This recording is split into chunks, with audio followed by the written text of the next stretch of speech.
নমস্কাৰ, মই জিমিয়ে আকৌ এবাৰ তোমালোক সকলোকে মোৰ চেনেললৈ স্বাগতম জনাইছোঁ। আশা কৰোঁ সকলো ভালে আছা, মোৰো ভালেই। আজি মই তোমালোকলৈ ষষ্ঠ শ্ৰেণীৰ সমাজ বিচিত্ৰাখনৰ পাঠ 4ৰ প্ৰশ্ন উত্তৰখিনি লৈ আহিছোঁ। নিশ্চয় তোমালোকে উপকৃত হ'ব পাৰিবা। তেতিয়াহ'লে আহাচোন মৰমৰ ছাত্ৰ ছাত্ৰীসকল, আজি আমি পাঠ 4 দেশ মহাদেশৰ কথা জাপান এই পাঠটোৰ প্ৰশ্ন উত্তৰখিনি তোমালোকলৈ মই লৈ আহিছোঁ। তোমালোক নিশ্চয় উপকৃত হ'ব পাৰিবা। তেতিয়াহ'লে আহা আমি পাঠটোৰ ভিতৰ ভাগলৈ আগবাঢ়োঁ। আৰু এইটো পাঠ তোমালোকৰ দ্বিতীয় গোটত লাগিব, সেয়েহে মই তোমালোকলৈ এইটো পাঠৰ প্ৰশ্ন উত্তৰখিনি আগবঢ়াইছোঁ। নিশ্চয় তোমালোক উপকৃত হ'বা। আৰু তোমালোকে যদি ভিডিঅ'টো চাই ভাল পোৱা, লাইক কৰিবা, কমেণ্ট কৰিবা আৰু পাৰিলে শ্বেয়াৰ কৰিবা। আৰু যিসকলে আজি মোৰ চেনেলত প্ৰথম ভুমুকি মাৰিছা, তেওঁলোকে চেনেলটো ছাবস্ক্ৰাইব কৰি ল'বা, তেতিয়া মোৰ এনেধৰণৰ শিক্ষামূলক ভিডিঅ'সমূহ তোমালোকে পাই থাকিবা। আজি আমি অনুশীলনী 1ৰ প্ৰশ্ন উত্তৰখিনি আলোচনা কৰিম। এইখিনি মই তোমালোকলৈ আজি যুগুতাই লৈ আহিছোঁ। তোমালোকে অনুশীলনী 1ৰ প্ৰশ্ন উত্তৰখিনি উলিয়াই ল'বা। এয়া আজি চোৱা, মই তোমালোকলৈ লৈ আহিছোঁ। অনুশীলনী 1ত 1 নম্বৰতে দিছে তলৰ প্ৰশ্নবোৰৰ উত্তৰ দিয়া। ক নম্বৰতে চাবা, পৃথিৱীৰ মহাদেশবোৰৰ নাম কি কি? তোমালোকে জানা ন, মহাদেশ 7খন। ময়ো দিছোঁ উত্তৰটো চাবা। পৃথিৱীত 7খন মহাদেশ আছে আৰু তোমালোকে 7খন মহাদেশৰ নামবিলাক জানিব লাগিব। সেই 7খন মহাদেশৰ নাম হ'ল এছিয়া, ইউৰোপ, আফ্ৰিকা, উত্তৰ আমেৰিকা, দক্ষিণ আমেৰিকা, ওচেনিয়া আৰু এণ্টাৰ্কটিকা বা কুমেৰু মহাদেশ। এই 7খন। আৰু তোমালোকে মহাসাগৰ কেইখন আছে জানানে? মহাসাগৰ 5খন আছে। তোমালোকে সেয়াও নামবিলাক জানি ল'বা। এতিয়া খ নম্বৰতে চাবা, সম্পূৰ্ণৰূপে দক্ষিণ গোলাৰ্ধত পৰা মহাদেশখনৰ নাম কি? উত্তৰটো হ'ব সম্পূৰ্ণৰূপে দক্ষিণ গোলাৰ্ধত পৰা মহাদেশখনৰ নাম হ'ল ওচেনিয়া।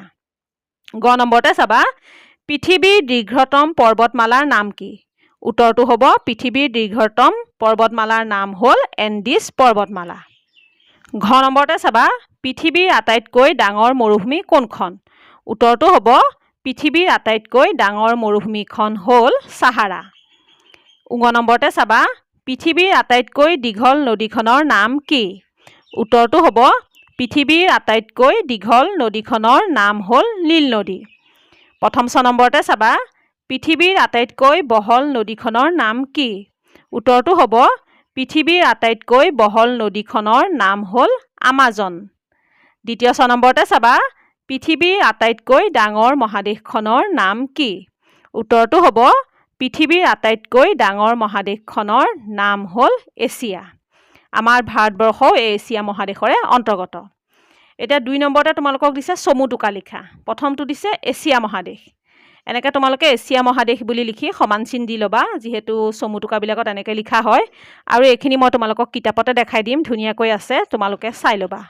তোমালোকে এছিয়া মহাদেশটো লিখিবা। এছিয়া মহাদেশ তেনেকৈ মই দেখুওৱাৰ দৰে লিখি পেলাই সমান চিন দিবা। তাৰপিছতে লিখিবা, এছিয়া হ'ল পৃথিৱীৰ বৃহত্তম মহাদেশ। পৃথিৱীৰ মুঠ মাটিভাগৰ 3/1 অংশ এই মহাদেশখনে সামৰি আছে। এই মহাদেশখনৰ অধিক অংশই উত্তৰ গোলাৰ্ধত পৰে। মহাদেশখনৰ দক্ষিণ অংশৰ মাজেৰে পূবা পশ্চিমাকৈ কৰ্কটক্ৰান্তি ৰেখা গৈছে। এছিয়া মহাদেশখনতে থকা আমাৰ দেশ ভাৰতৰ উত্তৰে হিমালয় পৰ্বতমালা অৱস্থিত। ইয়াৰ উত্তৰ পশ্চিম অংশত উত্তৰা দক্ষিণাকৈ আছে উৰাল পৰ্বতমালা। এই পৰ্বতমালাৰ পশ্চিমে যিখিনি স্থলভাগ আছে তাকে ইউৰোপ মহাদেশ বোলে। এই পৰ্বতমালাই মহাদেশ দুখনক পৃথক কৰিছে। এছিয়া মহাদেশৰ তোমালোকৰ এইখিনি লিখিলেই হৈ যাব। তাৰপিছত তোমালোকৰ খ নম্বৰ আছে ইউৰোপ মহাদেশ। তোমালোকে প্ৰশ্নত চাবা, খ নম্বৰ আছে ইউৰোপ মহাদেশ। তোমালোকে ইউৰোপ মহাদেশ বুলি লিখি সমান চিন দিবা। তাৰপিছত তোমালোকে ইউৰোপ মহাদেশৰ এইখিনি লিখিবা। ইউৰোপ মহাদেশখন এছিয়া মহাদেশতকৈ ভালেখিনি সৰু। এই মহাদেশখন এছিয়া মহাদেশৰ পশ্চিমে অৱস্থিত। মহাদেশখনৰ উত্তৰ অংশৰ মাজেৰে পূবা পশ্চিমাকৈ গৈছে সুমেৰু বৃত্ত। মহাদেশখনৰ তিনিওফাল পানীৰে আগুৰা। আল্পছ হ'ল ইউৰোপ মহাদেশৰ সৰ্বোচ্চ পৰ্বতমালা। এইটো 2 নম্বৰ খটো। এতিয়া 2 নম্বৰ গটো আছে তোমালোকৰ প্ৰশ্নত চাবা। 2 নম্বৰ গটো আছে আফ্ৰিকা মহাদেশ। তোমালোকে আফ্ৰিকা মহাদেশ বুলি লিখি সমান চিন দিবা। তাৰপাছত লিখিবা, এছিয়াৰ পাছতেই দ্বিতীয় সৰ্ববৃহৎ মহাদেশ হ'ল আফ্ৰিকা। বিষুৱৰেখা মহাদেশখনৰ প্ৰায় সোঁ মাজেদি গৈছে। গতিকে এই মহাদেশখনৰ উত্তৰ আৰু দক্ষিণ অংশ দুয়োটা গোলাৰ্ধতে প্ৰায় সমানভাৱে বিস্তৃত হৈ আছে। এইখনেই একমাত্ৰ মহাদেশ যাৰ মাজেৰে কৰ্কটক্ৰান্তি, মকৰক্ৰান্তি আৰু বিষুৱ ৰেখা পাৰ হৈ গৈছে। বিষুৱীয় অঞ্চলত অৱস্থিত হোৱাৰ বাবে আফ্ৰিকা মহাদেশৰ জলবায়ু তুলনামূলকভাৱে অধিক উষ্ম। পৃথিৱীৰ সৰ্ববৃহৎ উষ্ম মৰুভূমি ছাহাৰা এই মহাদেশতেই অৱস্থিত। আফ্ৰিকা মহাদেশক চাৰিওফালে কেইবাখনো সাগৰ মহাসাগৰে আগুৰি আছে। ছুৱেজ খালে ইয়াক এছিয়া মহাদেশৰ পৰা আৰু জিব্ৰাল্টাৰ প্ৰণালীয়ে ইউৰোপ মহাদেশৰ পৰা পৃথক কৰিছে। পৃথিৱীৰ আটাইতকৈ দীঘল নীল নদী এই মহাদেশতে আছে। এইখিনিলৈকে তোমালোকে লিখিলেই হৈ যাব। এতিয়া তোমালোকৰ 2 নম্বৰ ঘৰটো আছে। 2 নম্বৰ ঘৰটো আছে তোমালোকৰ উত্তৰ আমেৰিকা। তোমালোকে উত্তৰ আমেৰিকা বুলি লিখি সমান চিন দিবা। তাৰপাছত তোমালোকে লিখিবা, এইখিনি লিখিবা। উত্তৰ আমেৰিকাত চাবা, পৃথিৱীৰ তৃতীয় বৃহত্তম মহাদেশ হ'ল উত্তৰ আমেৰিকা। এক ঠেক ভূখণ্ডৰে মহাদেশখন দক্ষিণ আমেৰিকাৰ লগত লগ লাগি আছে।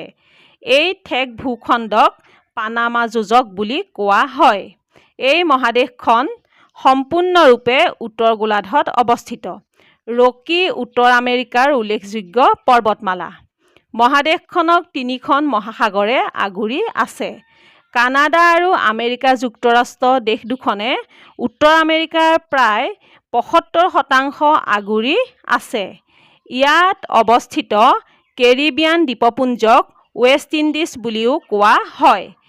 এই মহাদেশখনৰ ভিতৰত মৰুভূমি, নাতিশীতোষ্ণ অৰণ্য, টাইগা হাবি আৰু ওখ ঘাঁহনি অঞ্চল আছে। এইখিনি তোমালোকে উত্তৰ আমেৰিকাৰ বিষয়ে লিখিলেই হৈ যাব। সেয়েহে মই এইখিনি তোমালোকক কিতাপতে দেখাই দিলোঁ। নিশ্চয় তোমালোকে বুজি পাইছা আৰু লিখিব পাৰিবা।